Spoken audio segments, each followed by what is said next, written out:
Olá, prezados alunos, mais uma vez bem-vindos à nossa videoaula aqui. Desta vez a nossa aula é especificamente para a turma primeiro ano B, tá? A gente vai abordar, dando sequência àquela nossa última aula de literatura, tá bom? O tema de hoje continua a ser o tema da aula passada, realismo. E aí, especificamente, tá bom? Realismo brasileiro, realismo no Brasil, que oficialmente vai de 1881 até 1893. Essa é a data, esse é o tempo, né, o período.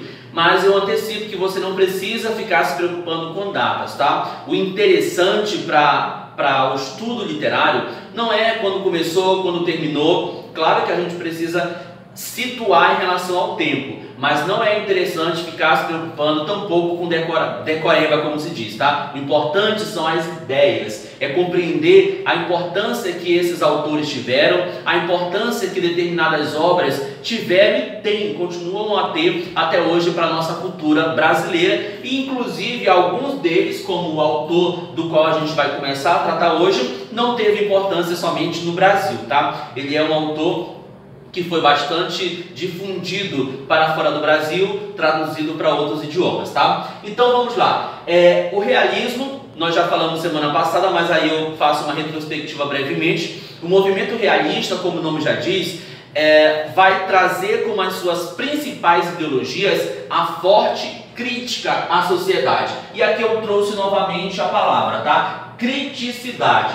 Isso significa dizer que os personagens das obras realistas eram pessoas comuns, eram cidadãos que circulavam pela burguesia, especialmente do Rio de Janeiro, da segunda metade do século XIX, mas eram pessoas com traços que poderiam ser de qualquer um de nós, tá? À medida que os autores eles vão escrevendo suas obras com essa carga de crítica, é importante pensar, essa crítica é voltada para quem? Especialmente para a sociedade brasileira do século XIX, muito especialmente, vou até anotar aqui, Rio de Janeiro. Lembre-se vocês que o Rio de Janeiro era a então capital do Brasil, que ainda é um império. Notem vocês que é durante esse período aqui que o Brasil vai deixando de ser um país escravocrata, né, em que a escravidão era um sistema oficial, para abolir, tem todo aquele contexto lá de 1888, da chamada abolição da escravidão, e também o Brasil vai deixando de ser um império, e aí em 1889 a gente vai ter a transição para a república. É nesse contexto histórico que o movimento realista acontece. Então a gente pode até dizer que eles tinham muitos assuntos, né? Havia muito conteúdo para se trabalhar, mas especialmente interessante lembrar que o autor, o principal representante dessa escola no Brasil, Machado de Assis, ele vai, de alguma maneira, se inspirar nos comportamentos, nos hábitos, nos costumes da sociedade brasileira, especialmente do Rio de Janeiro, naquele período. Então, os personagens dele foram pessoas, né, que embora não fossem pessoas reais, mas é inegável dizer que o Machado olhava para os hábitos das pessoas e daí ele compunha, estruturava as suas obras, tá bom? Então vamos lá, descrição dos hábitos da sociedade brasileira. Acabei de dizer isso. Significa dizer o quê? Que esses autores, olha só, eles faziam muita observação, tá? Observação. Essa observação, no final das contas, significava que eles estavam muito atentos, né, à mudança de postura, tanto no aspecto político, social, econômico e intelectual também. Então, de alguma maneira, esses autores vão ser bastante observadores. Eu lembro a vocês, mais uma vez, falei na aula passada, mas eu relembro, que a escola realista, né, o movimento realista, ela acontece logo depois da escola romântica. Lembrem vocês que o romantismo ele ajudou de alguma forma a burguesia a se constituir como a classe dominante aqui no Brasil. Se você pega grande parte das obras românticas, especialmente lá do José de Alencar, vocês vão ver que tipo de personagens. Personagens ricos, personagens que viajavam para a Europa, que tinham, né, influência no meio político, religioso, donzelas, mocinhas, brancas, católicas e virgens que ficavam ficavam à espera do casamento e geralmente o final ou era com a morte ou era com o casamento, insinuando que o casamento seria, portanto, o final feliz, que até hoje, né, as novelas de televisão reproduzem. Geralmente, novelas terminam como? Em cena de casamento ou naquele contexto. Então, o realismo vai se opor a isso. Primeiro que o realismo vai pensar que casamento, na visão realista, tá? Não era a união de pessoas motivadas por questões sentimentais. Na visão realista, as pessoas se uniam em matrimônio em nome de interesses. Interesses, sim, puramente materiais. Econômicos, políticos, né? Trocas ali, casas, fazendas, propriedades e até escravos. Então é todo esse contexto que o movimento realista veio denunciar. Sim, a gente pode falar essa expressão. A literatura realista, ela não era somente para fazer as pessoas passarem o tempo. Lembrem-se vocês que nessa época, os dois grandes passatempos, digamos assim, era ou o teatro ou a literatura. Ou seja, ou as pessoas iam ao teatro, e lembre-se, claro, que onde é que havia teatro? Nas grandes cidades. E aí eu estou falando do Rio, que era a capital do nosso país naquela época. Nos outros centros não havia teatro, estava começando a ter teatro, enfim. O certo é que quando as pessoas não iam ao teatro para assistir, especialmente às óperas, elas ficavam em casa, nos seus jardins, lendo. E eu estou falando, portanto, da classe dominante, a burguesia, porque as pessoas mais pobres não tinham nem, muitas vezes, casa, nem jardim, nem sabiam ler. Então, esse tipo de entretenimento era para quem? Para a burguesia branca católica e que dominava a política também, tá? Então, por isso que o realismo é uma escola de denúncia social. Outro fato importante, já comentei, mas eu repito, a criticidade, tá? A literatura realista, ela estava a serviço de denúncias, críticas sociais. Mas qual era ou quais eram os alvos, vamos dizer assim, das críticas dos autores? Vejam só, na visão deles, eles criticavam muitas vezes os chamados, vamos lá, matrimônios arranjados. Sabe aqueles novelas e até filmes já reproduziram isso? Que lá no século XIX, até um pouquinho no século XX, mas no século XIX isso era muito forte, os pais, eles faziam acordos, né, com as suas filhas, e na visão realista isso era um negócio.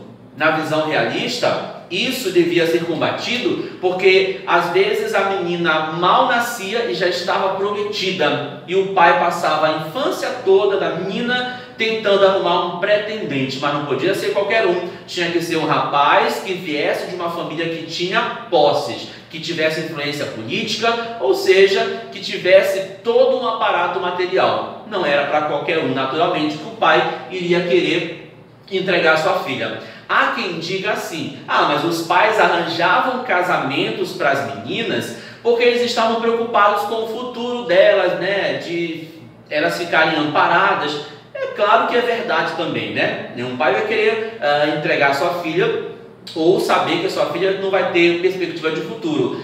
Mas é preciso lembrar que isso se transformava num negócio, se transformava numa fonte de renda para a família. E é aí que muita gente, inclusive os autores, vão criticar essa relação social.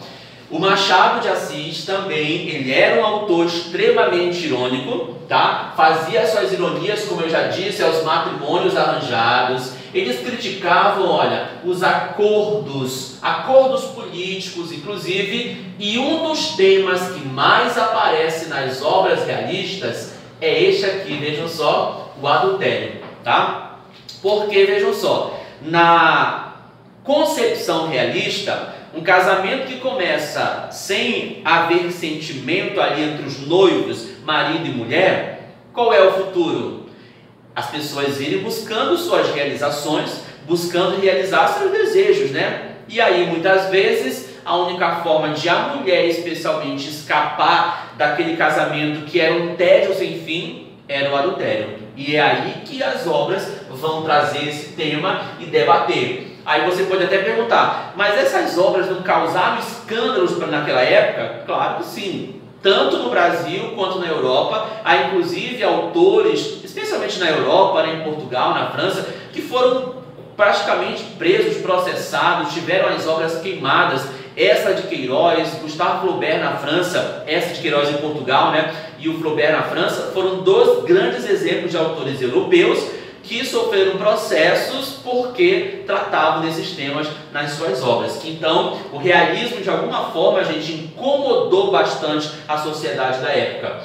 Outra coisa que tem muito no Machado de Assis, e quando a gente for ler o texto, vou encaminhar para vocês lá no grupo um conto, tá? Mas isso na semana que vem, e vocês vão perceber muito dessas ideias lá. Metalinguagem. É porque o Machado escrevia muitas vezes falando do próprio texto, ou seja, quando, por exemplo, ele escreve um romance, e aí ele fala daquele que estou escrevendo este capítulo, ou esse capítulo se está se tornando muito enfadonho para você, leitor, pule as páginas. Ou seja, ao mesmo tempo que ele está escrevendo o texto, ele está falando do próprio texto. E como a gente sabe, o nome desse recurso é metalinguagem. Isso aqui também é fundamental entender que nos textos do Machado, gente, nós vamos ter muitas referências externas. Ele faz referências históricas, referências filosóficas e até referências bíblicas. Isso significa dizer que ele era um dos grandes intelectuais do nosso país, tá? Machado foi uma pessoa que escreveu todo tipo de texto, romance, poesia, crônica, escreveu para o jornal da época, ou seja, ele circulou por todos os espaços, apesar de que o Machado era um homem de origem muito pobre. Hoje a gente poderia dizer assim, naquela época não existia essa linguagem, né? Favelado, mas o Machado seria, porque ele vem da favela, do morro do Rio de Janeiro, ele era gago, ele era epilético, ele era negro, ele era uma pessoa não religiosa, filho de uma família bastante humilde, bastante pobre. Então todo esse contexto de oposição, apesar de tudo isso, não impediu de o Machado se transformar no maior escritor brasileiro de todos os tempos, segundo os estudiosos. E o tempo passou, né? Já faz o que?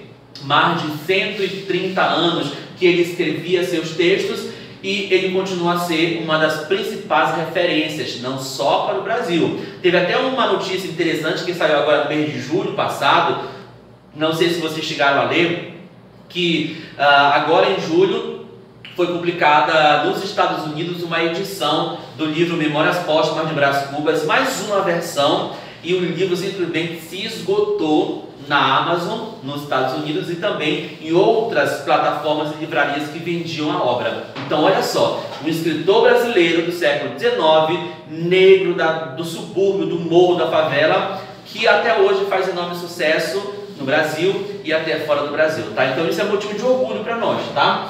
E por fim, não podemos esquecer que o Machado falava nos seus textos dos temas contemporâneos. Claro que contemporâneos da sua época, tá? Então ele falava de adultério, de corrupção, falava de racismo, falava da violência, da escravidão, ele falava de adultério, né, como a gente já comentou, que era um dos temas mais polêmicos, vamos assim dizer. Então todos esses temas, que eram temas muito interessantes para serem debatidos lá no século XIX, estavam sim nas páginas do nosso Machado de Assis, tá? Como eu disse a vocês, na próxima semana eu vou encaminhar a leitura de um texto. É um texto que não é longo, é possível fazer a leitura em poucos minutos, e a partir dele a gente encaminha já alguma proposta de atividade, tá? Muito obrigado pela atenção de vocês. Mais uma vez eu digo, essa aula específica para o primeiro ano B de literatura. Muito obrigado pela atenção. Até a próxima.